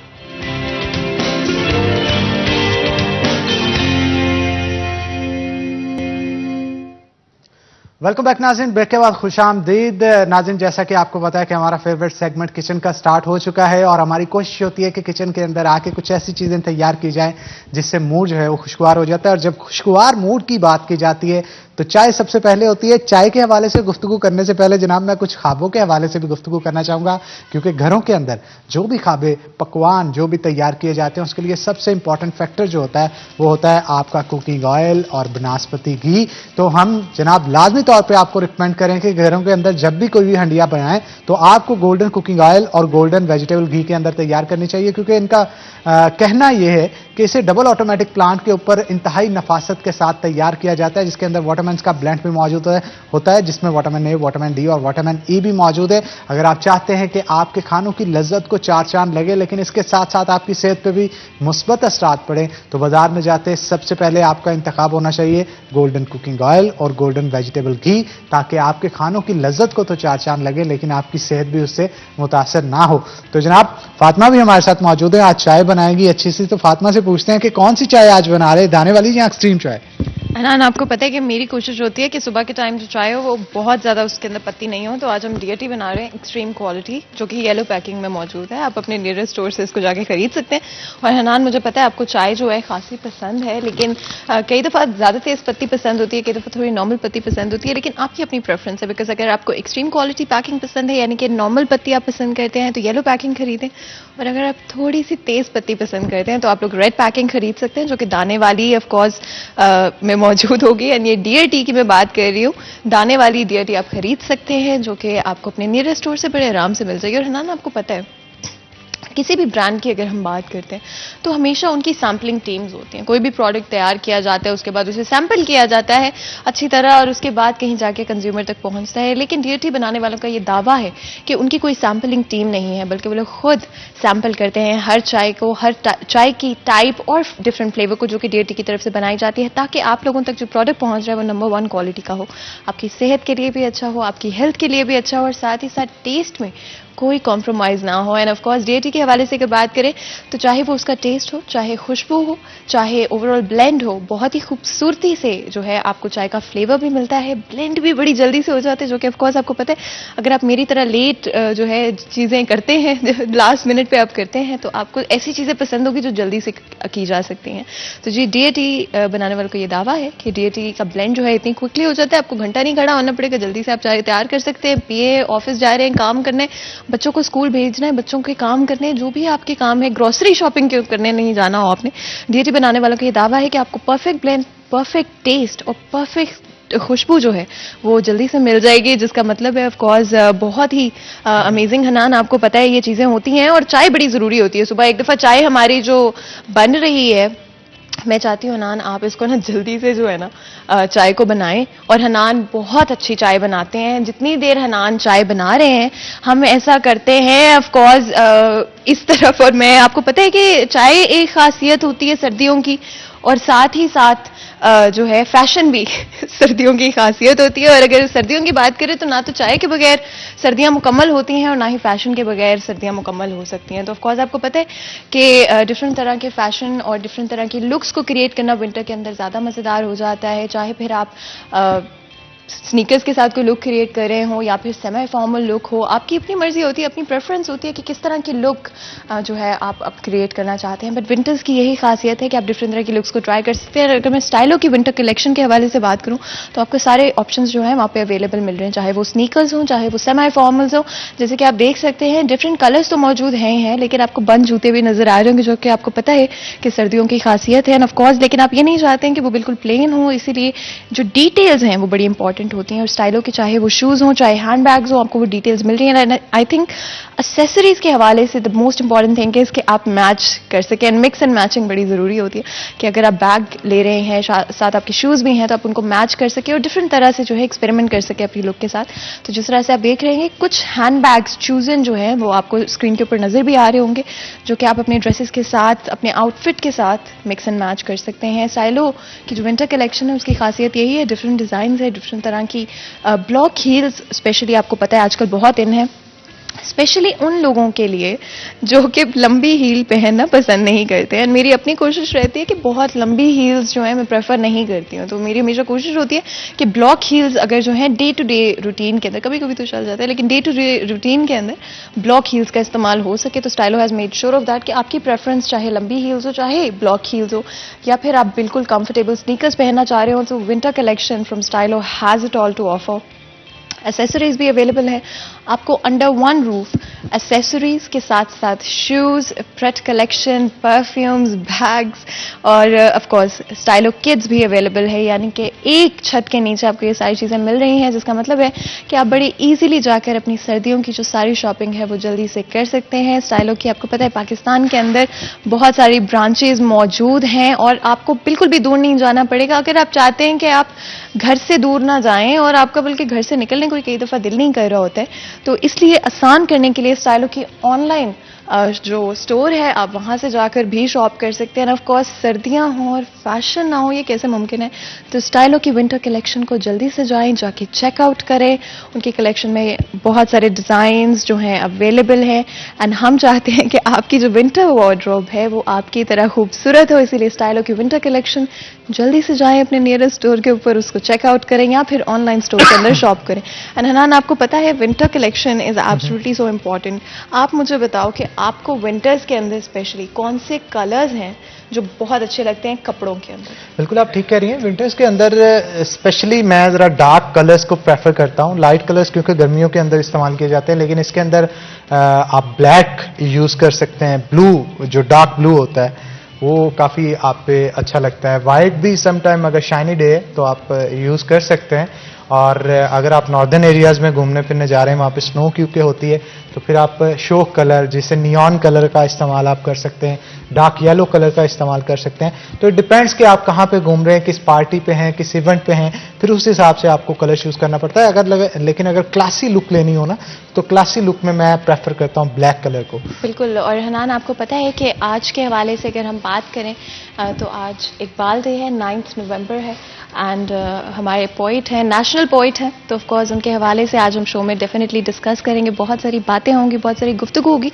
और हमारे नेशनल पोइट उनका बड़ा हाथ रहा हनान, जो पाकिस्तान की मूवमेंट थी, नौजवान नस्ल को उस वक्त जो है हिम्मत और वो एक जज्बा जो उनके अंदर पैदा हुआ, जो एक यूनिटी क्रिएट हुई मुसलमानों के अंदर। और आज तक ये बात सच है कि हम अल्लाह ताला का शुक्र अदा करते हैं जब हम दूसरे ममालिक के हालात देखते हैं, हम दूसरे ममालिक में मुसलमानों के साथ कैसा सलूक किया जा रहा है जब देखते हैं, तो हमारे ये जो नेशनल हीरोज़ हैं जिन्होंने अपनी ज़िंदगियाँ जो है लगा दी पाकिस्तान की मूवमेंट के अंदर, अपनी पर्सनल लाइफ्स को कॉम्प्रोमाइज़ कर दिया, सैक्रिफाइस कर दिया, तो बहुत फ़ख्र महसूस होता है, खुशी महसूस होती है। और आज के दिन हम कोशिश करेंगे हमारे नेशनल पोइट को याद करने की। बिल्कुल। और ये इकबाल ही थे जिन्होंने अपने विजन को लफ्ज़ों में कुछ इस तरह से पिरोया कि जिस भी शख्स ने उसे पढ़ा उसके अंदर वो जोश और बलबला देखने को मिला।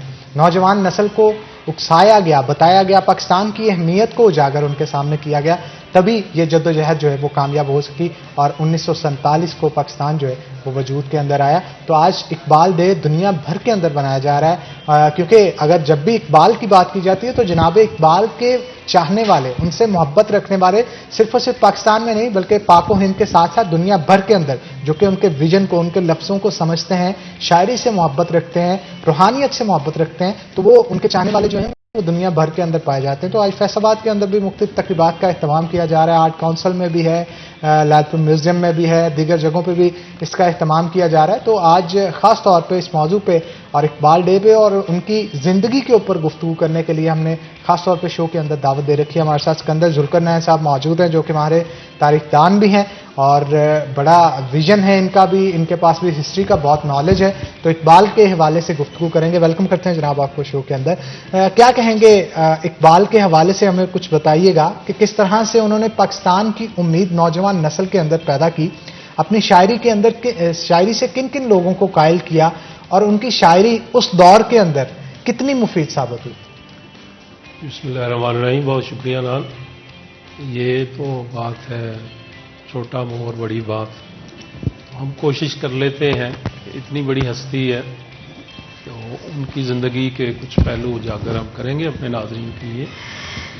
जो आपका स्पेसिफिक क्वेश्चन है कि किन शोबाजात को उन्होंने टच किया या पैगाम दिया, तो जब हम इकबाल को पढ़ते हैं तो इकबाल ने गो के वो शायर ही उन्हें कहा जाता है कि शायर से मुराद आपको पता है जो रवायती शायरी होती है। तो वो खुद फरमाते हैं कि मैं शायर नहीं हूँ, मैंने अपनी कौम को जगाने के लिए, यानी हिंदुस्तान के मुसलमान बुनियादी तौर पर उनका मुखातब थे, उन्होंने कहा कि मैंने अपने मैसेज को कन्वे करने के लिए प्रॉपरली इस शायरी का सहारा लिया है। मेरा मिशन ये है कि ये जो हिंदुस्तान के मुसलमान हैं इनको वो आगाही मैं दूं जो इस्लाम ने दी है। और आपको पता ही है कि इस्लाम की तशरीह भी उस तरह से ना हो सकी, नाकस होती रही, और फिर ये अंग्रेज़ों का और हिंदुओं का जो जुल्म था हिंदुस्तान के मुसलमानों के ऊपर वो भी दिन ब दिन बढ़ता जा रहा था। तो उसका हल क्या था, वे फॉरवर्ड क्या था कि मुसलमान जो है वो अपनी अहमियत को जाने, अपने दीन को जाने, और जिसको उन्होंने एक बहुत ही मुनासिब लफ्ज़ यूज़ किया, खुदी।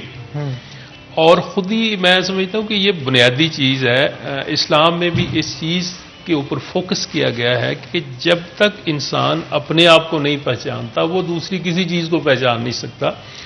तो खुदी बुनियादी तौर पर क्या थी, जो आज भी हम हवाला देते हैं, या शाहीन उनका पसंदीदा परिंदा था। खुदी बुनियादी तौर पर हम इसका जब तर्जमा करते हैं तो अमूमन हम समझा नहीं सकते कि खुदी से खुद सरी या गुरूर या तकब्बर ले लेते हैं, हालांकि ऐसी बात नहीं है। ये खुदी से मुराद है खुद शनासी, जिसे मार्फत नफ्स हम कहते हैं, सेल्फ ईगो भी कह देते हैं या ईगो भी कह लेते हैं। तो इकबाल का मतमा नज़र ये था कि अल्लाह पाक ने तमाम इंसानों को और ख़ास तौर पर मुसलमान के ऊपर जब वो आए तो उन्होंने कहा कि अल्लाह पाक ने आपको बनाया है क्राउन ऑफ क्रिएचर, अशरफुल मखलूकात बनाया है। आप इंसानियत के लेवल से नीचे ना जाएं, अपने आप को ना बेचें, ना गैरों के आगे हाथ फैलाएं, अपने मकाम, मनसब, रुतबे, मर्तबे को पहचानें और उसके ऊपर रहें, उसके ऊपर कंप्रोमाइज़ ना करें। ये बेसिकली खुदी थी। खुदी का हरगज़ ये मतलब नहीं था कि आप खुद सर हो जाएं, किसी का अदब एहतराम ना करें, हर किसी के साथ लड़ाई करें, नहीं। वो जो एक हमारा टिपिकल लेवल है इंसानियत का, आपको पता ही है ना कि ये आम हम बात कहते हैं कि अगर बंदा हया ना करे तो फिर जो मर्जी करे। तो वो हया का जो मयार था, जो इस्लाम का मयार था, उसके ऊपर कायम रहने के लिए, और उन्होंने बार बार शेरों में इसकी तशरीह की। लेकिन साहब, क्या आपको आज हमारी सोसाइटी में ये जो अल्फाज हैं इनको इम्प्लीमेंट किया करते हुए नजर आते हैं लोग? ये देखें मैडम, ये बड़ा हमारे साथ जुल्म हो गया है। 74 सालों में हम हर फोरम पे यही बात करते हैं कि मुआशरे चलते वैल्यूज से। अदरवाइज तो जंगल के मुआशरे में और इंसानी मुआशरे में कोई फर्क नहीं। इंसान और जानवर की ज़रूरतें मिलती जुलती हैं, आपको पता ही होगा। इंसान तब कहलाता है जब उसकी सर्टन वैल्यूज होती हैं, उसकी हदूदों कयूद होती हैं, वो उसके अंदर रहता है, बाहर नहीं निकलता। तो 74 सालों में मुझे बड़ा अफसोस से कहना पड़ता है कि पाकिस्तान में वैल्यूज हम इस्टेब्लिश नहीं कर पाए। उसमें हम सारे गुनाहगार हैं। एक ही वैल्यू इस्टेब्लिश हुई है जो मेरे नज़दीक बहुत ही नेगेटिव है, और वो वैल्यू है पैसा। जिसकी जेब में 4 पैसे हैं वही मोतबर है, वही आलम है, वही सियासतदान है, वही सब कुछ है। तो ये नहीं होना चाहिए था। हमारी वैल्यू ये होनी चाहिए थी इंसानियत। उसके बाद दूसरी चीजें देखें। आप कह सकते हैं कि पैसा सब कुछ है, नहीं, पैसा बहुत कुछ है लेकिन सब कुछ नहीं है। जो सब कुछ है ना, वो इंसान का ईमान है, उसके रिश्ते हैं, और रिश्तों का तकद्दस सब कुछ है। लेकिन अगर देखा जाए आज के दौर में तो अक्सर लोगों को ये कहते सुना है कि पैसा सब कुछ नहीं है, लेकिन सब कुछ से कम भी नहीं है। देखिए हनान, इससे ही गड़बड़ हुई है, इससे ही गड़बड़ हुई है। अब देखिए, मेरी नज़र में सबसे काबिल कदर हस्ती तो इमाम मस्जिद को होना चाहिए। अच्छा, हमने उसे भी पैसे में तोलना शुरू कर दिया कि इसके पास पैसे नहीं है। सबसे काबिल कदर इंसान तो उस्ताद होना चाहिए था, हमने उसे भी पैसे में तो, और उसकी वजह से ये सारी अबतरी आई है। हम ये शनाख्त ही नहीं कर पाए कि हमारे लिए अहम क्या है। सिर्फ ये है कि पैसा अहम है, उसके नतायज आपके सामने हैं। तो इकबाल ने भी यही कहा था कि खुद ही ना बेच, किस में नाम पैदा कर, फकीरी में, गरीबी में नाम पैदा कर। तो अगर वो जो फातिमा ने सवाल किया है, अगर इकबाल का मैसेज हम लेके चलते ना, तो यकीनन आज के दौर में ये जो अबतरी है, ये जो माशरे में बेचैनी, फसाद है, ये कतई ना होता। क्योंकि हम जहां अल्लाह पाक ने हमें पैदा किया है ना, जो हैसियत दी है। अब देखें, कोई बंदा पाकिस्तान में ये कह सकता है कि मेरे वालिदैन ने मुझे बेहतर माहौल देने के लिए सारी कोशिश नहीं की। उन्होंने की, असातिज़ा भी करते हैं, सारा कुछ करते हैं, लेकिन कॉन्टेंटमेंट जो है ना वो हमने पैदा करनी है, कनात हमने खुद पैदा करनी है। और हर जगह ये जो पैसे के जो ओवरनाइट हम रैट रेस लगाई हुई है कि वो हर बंदा मिलावट, दूसरा तीसरा, वो किस लिए कर रहा है कि एक बड़ा नेगेटिव कंपटीशन है कि उसके पास ये चीज़ है, मेरे पास ये नहीं है। भाई देखिए, ये अल्लाह पाक की तकसीम है। मैं बार बार कहता हूं कि अगर अल्लाह पाक की ज़ात के ऊपर अल्लाह पाक ने आपको नेमत दी है ना ईमान की, तो फिर उसकी तकसीम पे भी ईमान ले आए। बेशक उसने जिसको किसी को इज्जत दी है, किसी को, जो अल्लाह तो बहुत बेहतर जज है ना। क्या हमने फैसले करने हैं कि ये बंदा इस नेमत का अहल नहीं है? बेशक ये तो अल्लाह ने फैसले करने हैं।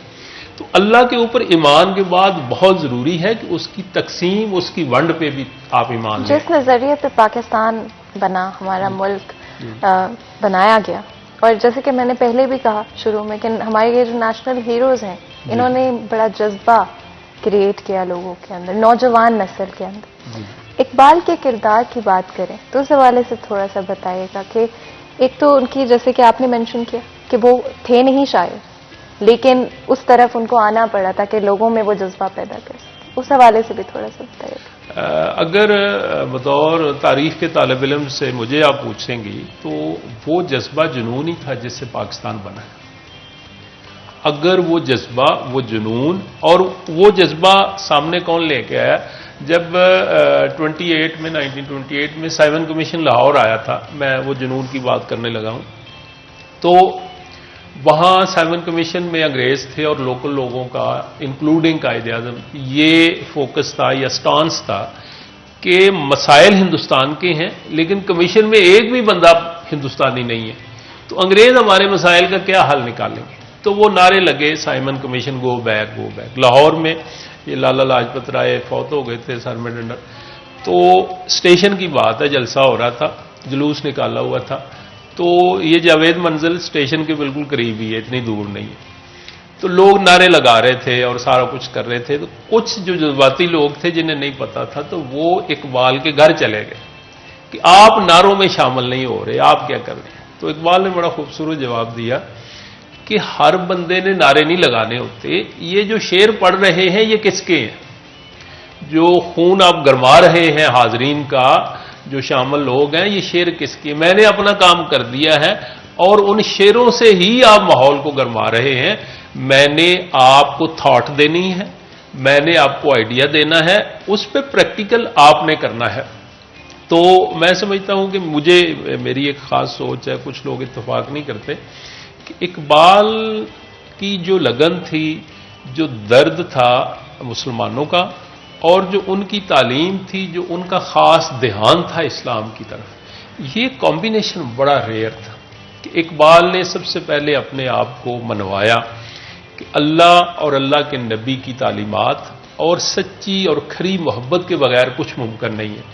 तो ये नवाए वक्त ने रिपोर्ट किया था 1988 में कि जब इकबाल से किसी गोरे ने पूछा कि ये जो कुरान पाक के अल्फाज हैं, टेक्निकल सी बात है, आप समझ आ भी जाएगी, क्या मैसेज अल्लाह पाक का था और अल्फाज नबी पाक के थे सल्लल्लाहु अलैहि वसल्लम, या अल्फाज ही डायरेक्ट अल्लाह पाक के थे? ये बड़ा टिपिकल सा क्वेश्चन है। तो इकबाल ने आगे से जवाब दिया कि ये अल्फाज ही अल्लाह के हैं और ऐसे ही आते हैं। ये जरा दूसरा जुमला काबिल गौर है, बिल्कुल सही, कि ऐसे ही आते हैं अल्फाज, यानी अल्लाह पाक की तरफ से इकबाल को भी जो मैसेज आया, जो अल्फाज आए, वो डायरेक्ट अल्लाह की तरफ से आए। बिल्कुल जी। एंड बहुत ही ख़ास, अगर स्पेशली हम बात करें, उन्होंने किरदार अदा किया है पाकिस्तान की मूवमेंट के अंदर। और आज हम अल्लाह ताला के बहुत शुक्रगुजार हैं कि हमारे नेशनल हीरोज़ की वजह से आज हम एक मुसलमान मुल्क में बैठे, सुकून से बैठे, अपने मजहब को फॉलो करने से हमें डरना नहीं पड़ता है। मज़ीद भी गुफ्तगू करेंगे इस हवाले से, लेकिन उससे पहले एक छोटा सा ब्रेक लेंगे। ब्रेक के बाद हाजिर होंगे, कहीं मत जाएगा, हमारे साथ रहेगा।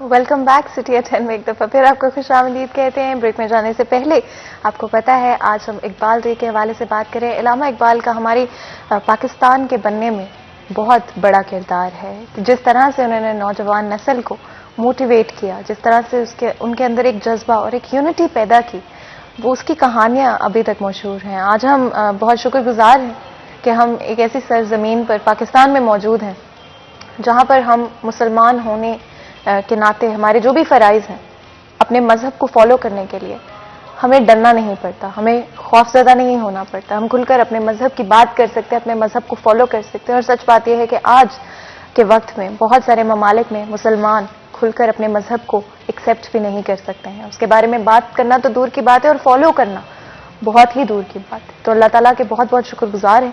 और आज ख़ास तौर पे हमारे नेशनल हीरोज़ और स्पेशली इलामा इकबाल, जिनकी आज सालगिरह है 9 नवंबर, उनके हवाले से बात करें, कोशिश कर रहे हैं कि तारीख़ में उनका जो किरदार था, उनकी जो ज़िंदगी थी और उस वक्त पे जो चीज़ें हुई थी, जो लोगों के ख्यालात थे, जो कहानियाँ थी, उनके हवाले से बात करें। बहुत ही खास मेहमान आज हमारे साथ मौजूद हैं और अगर आप इस डिस्कशन का हिस्सा बनना चाहते हैं, लाजमी तौर पर तो नंबर आपकी स्क्रीन पर मौजूद होगा, कॉल करें और हमारे इस डिस्कशन का हिस्सा बने।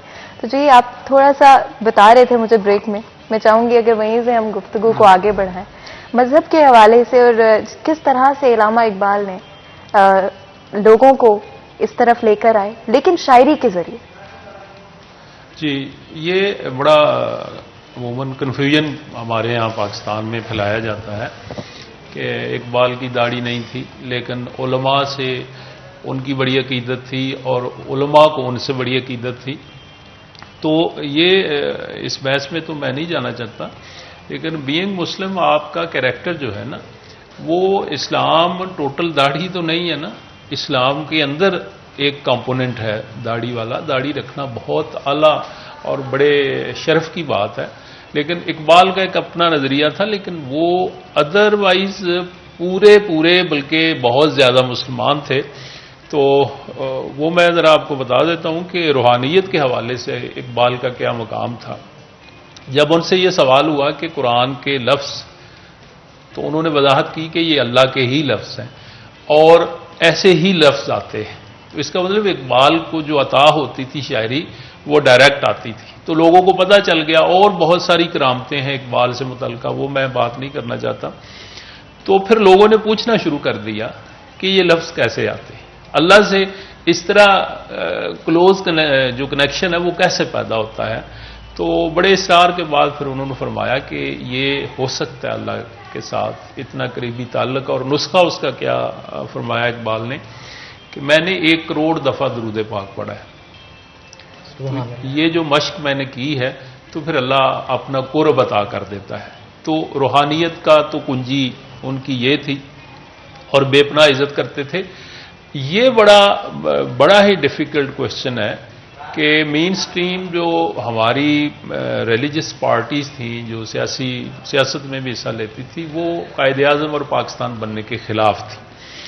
अब कायद-ए-आज़म में और जो मजहबी रहनुमा थे उनमें बड़ा गैप था।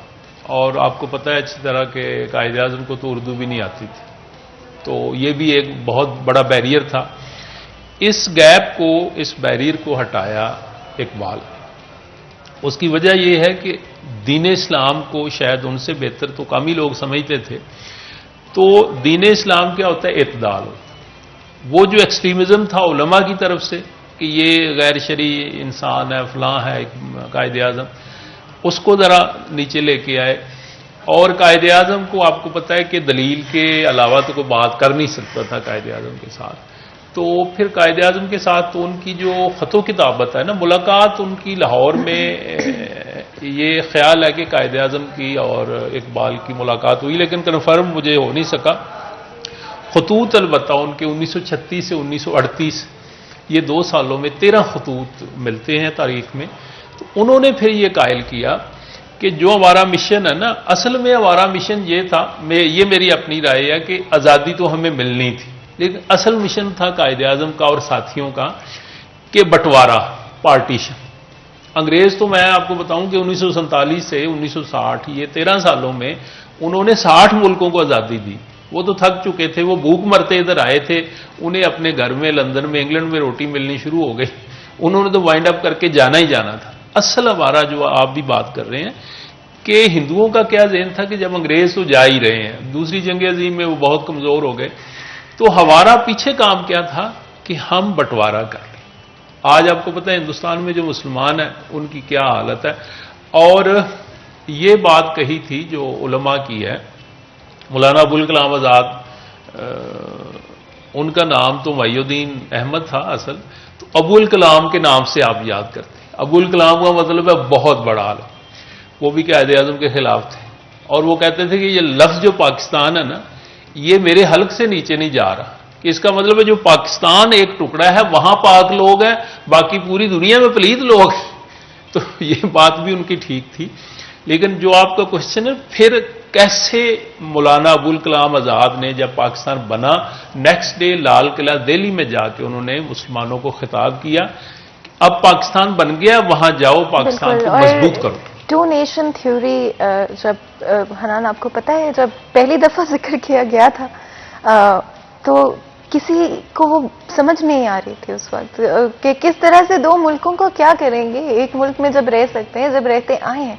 लेकिन ये एक टेक्निक थी। जब ब्रिटिश एम्पायर डेवलप हुई सब कॉन्टिनेंट के अंदर, तो हिस्ट्री के मुताबिक उन्होंने जानबूझकर एक डिवाइड पैदा कर दिया दोनों मजहबों के अंदर। एक्सट्रीमिस्ट जो है जानबूझकर लाए गए, क्योंकि एक बड़ी ये आई थिंक हमारे शो में ही पहले डिस्कस हुआ था जुल्कुरनैन साहब, जहां पर बहुत सारे जो इकट्ठे हो गए थे सिख और मुसलमान एक साथ लड़ रहे थे ब्रिटिश के खिलाफ, और वहां पे उन्होंने डिवाइड एंड रूल की पॉलिसी इस्तेमाल की, जैसे कि और बहुत सारी कॉलोनीज के अंदर, ब्रिटिश कॉलोनीज के अंदर 1800s के अंदर वो ऑलरेडी कर चुके थे। उसी का इस्तेमाल करते हुए सब कॉन्टिनेंट के अंदर एक डिवाइड पैदा किया गया मुसलमानों, हिंदुओं, डिफरेंट रिलीजन सेक्टर्स के दरमियान, ताकि उनको कंट्रोल करना ज्यादा आसान हो। और ये डिवाइड एंड रूल पॉलिसी आगे चलकर इतनी एक्सट्रीम हो जाएगी, इतनी बढ़ जाएगी कि एक मजहब की जो एक रिस्पेक्ट है इंडिविजुअल रिलीजन्स की, अपने मजहब को फॉलो करने की आज़ादी, अपने मजहब को के बारे में बात करने की आज़ादी जो है, वही सब कॉन्टिनेंट के अंदर मुश्किलात का सामना करने लगेगी। आगे चलते हुए जब टू नेशन थ्योरी की बात हुई तो एक बड़ा नया कॉन्सेप्ट था। सबसे पहले तो मुखालफत हुई, क्योंकि ऑफ कोर्स सब चाहते थे कि एक मुल्क ही रहे। मैं चाहती हूँ कि थोड़ा सा ये बताइएगा कि टू नेशन थ्योरी बनने के बाद किस तरह से इलामा इकबाल ने स्पेशली ये कॉन्सेप्ट जो है और ये यूनिटी का जज्बा जो मुसलमानों के अंदर होना जरूरी था, जो कि 1947 में हमें लाखों लोगों की जब जान गई, उन्होंने अपने घर, अपने कारोबार, अपनी फैमिलीज तक को छोड़कर सफर किया पाकिस्तान तक का, वो जज्बा कैसे अपनी शायरी के थ्रू इलामा इकबाल ने पैदा किया लोगों में? अच्छा, ये जो फातिमा आप कह रही हैं, टू नेशन थ्योरी डिफरेंट चीज़ है और डिवाइड एंड रूल वाली बात डिफरेंट है।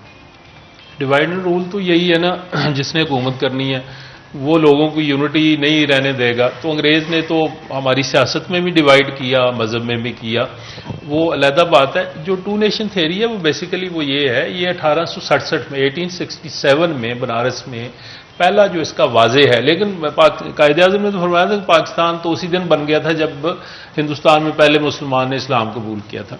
टू नेशन थ्योरी बेसिकली ये है, ये हमारे पाकिस्तान के लिए एक अच्छा साइन है।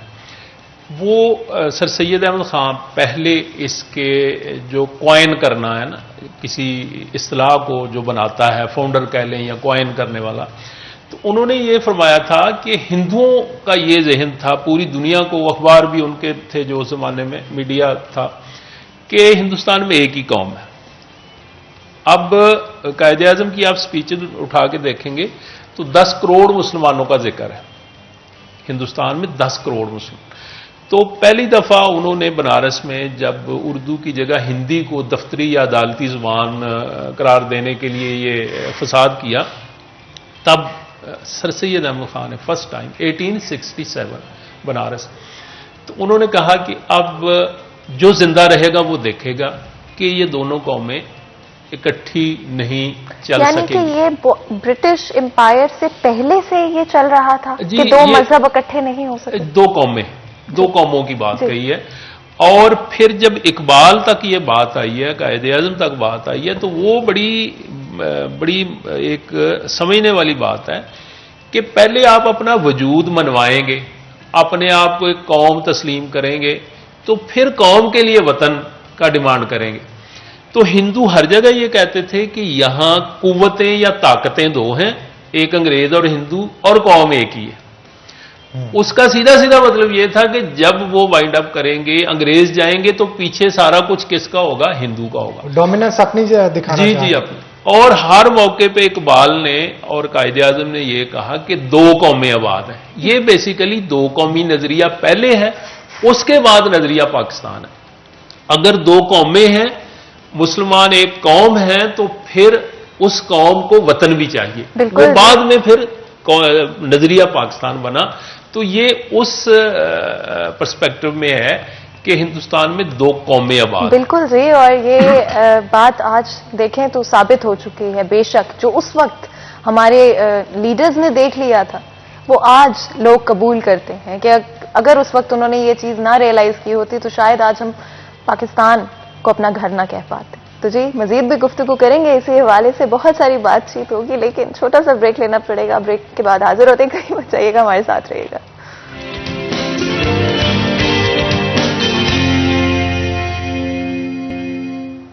वेलकम बैक नाज़रीन। ब्रेक के बाद खुशामदीद। जैसा कि आपको पता है कि आज इकबाल डे है और पूरे पाकिस्तान में मुख्तलिफ तक़रीबात का अहतमाम किया जा रहा है। जब भी इकबाल की बात आती है, खुदी की भी का भी जिक्र किया जाता है और उस दौर की भी बात की जाती है जब इकबाल ने जोशो वलवला पैदा किया इस मुल्क पाकिस्तान को अलग रियासत बनाने के लिए। तो आज ख़ास तौर पे ज़ुल्करनैन साहब हमारे साथ मौजूद हैं, सिकंदर ज़ुल्करनैन साहब। उनसे इकबाल डे के हवाले से गुफ्तगू हो रही थी। सिकंदर साहब, हमने दो कौमी नज़रिए की गुफ्तगू की। उस दौर में जिस तरह से इकबाल ने शायरी के ज़रिए जोशो वलवला पैदा किया, उस हवाले से भी बहुत सारी चीज़ों पर गुफ्तगू हुई।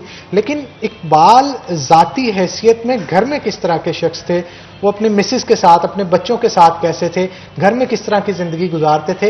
एक प्रोफेशनल लाइफ से हट के अगर पर्सनल लाइफ की अगर उनकी बात करें, उसे थोड़ा सा डिफाइन कीजिए। जी, अनान इकबाल का ताल्लुक फैसलाबाद से भी है। अच्छा। और फैसलाबाद में दो जो कनेक्शन है इकबाल के रहमतुल्लाह अलैह, वो बड़े पावरफुल हैं। इकबाल के जो ज़ाती मुलाजम थे चौधरी अली बख्श मरहूम, उनका इंतकाल जुमरा में हुआ 1969 में, और जुमरा में ये हमारी जो तहसील है वहाँ पे दफन है।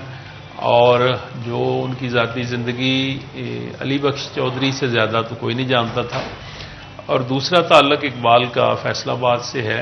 कुछ आपकी चार बहनें थी इकबाल की। कुछ लोगों का ख्याल ये कि एक बहन की शादी लायलपुर में हुई थी, तो वो मैंने भी कोशिश की कि अगर कोई वो है, मिल नहीं सका मुझे, लेकिन चंद एक लोगों का ख्याल है। दूसरा जो बड़ा पावरफुल कनेक्शन है इकबाल का फैसलाबाद से, वो ये है कि फ़तेह अली खान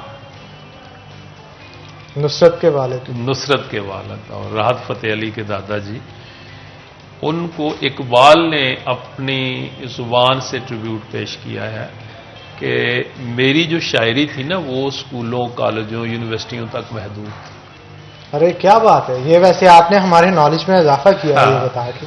तो आम लोगों तक मेरी शायरी कौन लेके गया है? फ़तेह अली। क्या बात! लायलपुरी। क्या बात! तो ये आप देख लें कि एक बड़ा शायर अपनी ज़ुबान से वो क्रेडिट दे रहा है, तो वो घर में वो कितना मीठा, कितना नफीस इंसान होगा। तो कायदे आज़म अल्लामा इकबाल की ज़िंदगी घर में बहुत ही सादा थी। मैं बारहा लाहौर में और सियालकोट में जा चुका हूँ। उनका घर, उनका पंगूड़ा, उनका हुक्का भी वैसे ही प्रिजर्व किए हुए हैं। धोती बांधते थे, हुक्का पीते थे, बुनियान पहनते थे, और अली बख्श से बहुत ज़्यादा डिमांडिंग नहीं थे इकबाल। और मीठे के बड़े शौकीन थे। जी, मीठे के सुनाए बड़े शौकीन। मीठे के शौकीन थे, लस्सी के भी शौकीन थे, और आम। जी, जाहिर है वो तो गालिब से रिवायत चली आ रही थी। तो घर में मतलब जो बहुत अच्छा उनका पहलू था, आज जो हमें उस पर अमल करने की ज़रूरत है, कि तहज्जुद के वक्त वो उठ जाते थे। और ज़्यादा जो उनका वक्त था शायरी का, इबादत का, वो सुबह का ही, सहरगाही का बार बार वो जिक्र करते हैं। और बहुत ही अच्छे मेहमान नवाज थे। आपको पता ही है कि ये वाक़या बड़ा पढ़े लिखे लोग भी कोट करते हैं कि हज़रत अब्दुल कादिर जिलानी, ज़ाहिर है वो निगाह रखने वाले लोग थे। वो मेहमान आ गए रात के किसी लेट आवर्स में, तो अपने मुलाजिम को हुक्म दिया कि लस्सी लेके आओ, और लस्सी की दुकान भी फिर खुल गई थी।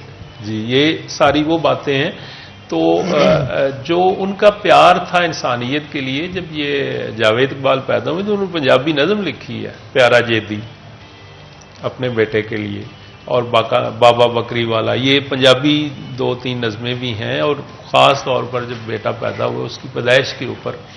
और इतने मतलब चाहने वाले खावंद थे कि 1935 में सरदार बेगम का इंतकाल हुआ, तो वहीं से बस उनकी सेहत जो थी वो आप देख लें कि कितने वो डोमेस्टिक एक पर्सन थे कि फिर वो सेहत तो गला पहले ही जब 1930 में उन्होंने इलाहाबाद में खिताब किया बतौर सदर ऑल इंडिया मुस्लिम लीग, तब भी कहते हैं कि गले की शिकायत थी, लेकिन 1935 बीवी के इंतकाल के बाद तो वो तकरीबन फिर आप कह लें कि बिस्तर के साथ ही लग गए। तो जितना उनका मतलब उठक बैठक आप देखें, इतना बड़ा इंसान अगर वो बड़े फैशन वाले बन जाते तो बन सकते थे, लेकिन लोगों में पजीराई के लिए उन्होंने अपनी सादगी नहीं छोड़ी। वो घर में भी अभी जावेद मंजिल आप जाएं या आप सियालकोट में जाएं तो घर को देख के लगता है कि बहुत ही सादा इंसान था। तो मेरा अपना ये यकीन है कि जितनी उनमें सादगी थी इसीलिए हर बंदे में उनकी पजीराई इतनी थी। उनके घर की बात की सियालकोट के अंदर, क्या मंजर है उस घर का, मतलब क्या क्या देखने को मिले? वो छोटा सा घर है और तंग गली है, गाड़ी भी नहीं वहां जा सकती, लेकिन जब हम उधर का रुख करते हैं ना सियालकोट का, तो वो जो हमारे शेर घूमते जाते हैं और सारा कुछ, और जब हम दरवाजे को देखते हैं फिर अंदर ख़ास तौर पर उनके फ़ोटोज़ हैं छोटे होते के, और वो पंगूड़ा जिसपे पैदाइश के फ़ौरन बाद इकबाल को लिटाया गया था, जैसे वो क्रेडल घरों में होता है, तो वो एक, फिर साथ ही उनके वालिदैन की कब्रें भी हैं। सियालकोट का जो बड़ा कब्रिस्तान है वहाँ भी मुझे 2-3 दफ़ा हाज़री देने का शरफ हासिल हुआ है। तो वो माहौल तो ऐसा ही होता है। हम चूँकि कुछ कह लें सो कॉल्ड पढ़े लिखे हैं, तो हमारे जहन में ये चीज़ें भी गूंजती हैं कि मौलाना अबुल कलाम आज़ाद ने, जो हम पहले बात कर रहे थे, वो कहते थे कायद-ए-आज़म मेरा भी लीडर है, इसलिए कि वो इकबाल का लीडर। क्या बात है, क्या? तो अगर इकबाल ना कहते 1930 में कि अलहदा वतन होना चाहिए, और मैं देख रहा हूं, ये देखें रूहानियत का, अब देखें ना रुतबा, उस खुतबे में उन्होंने फरमाया था कि मैं देख रहा हूं कि हिंदुस्तान के शिमाल मगरब में एक इस्लामी रियासत उभर रही है, ये 1930 में फरमाया। और 17 साल बाद ये शेर इकबाल का यही, आप बार बार देखें कि गरां ख्वाब चीनी संभलने लगे, हमाला के चश्मे उबलने लगे। अब गरां ख्वाब चीनी संभल गए हैं ना, ये कब कह रहे थे इकबाल? जब चीनी बिल्कुल अफीम पीते थे और कोई दुनिया जहां की खबर नहीं थी। आज चीन की जब आप बात करते हैं तो ये सारी चीज़ें जहन में घूमती हैं कि अल्लाह पाक ने क्या हस्ती हमें अता की, कि बिल्कुल वो मेरा ख्याल 5 मरले का घर है और अब उसको वो थोड़ा सा वो किया हुआ है, लेकिन असली हालत वही है। वो पलंग और वो कमरा जहां इकबाल की पैदाइश हुई थी, वो अजीब ही एक माहौल हमारे ऊपर तारी हो जाता है।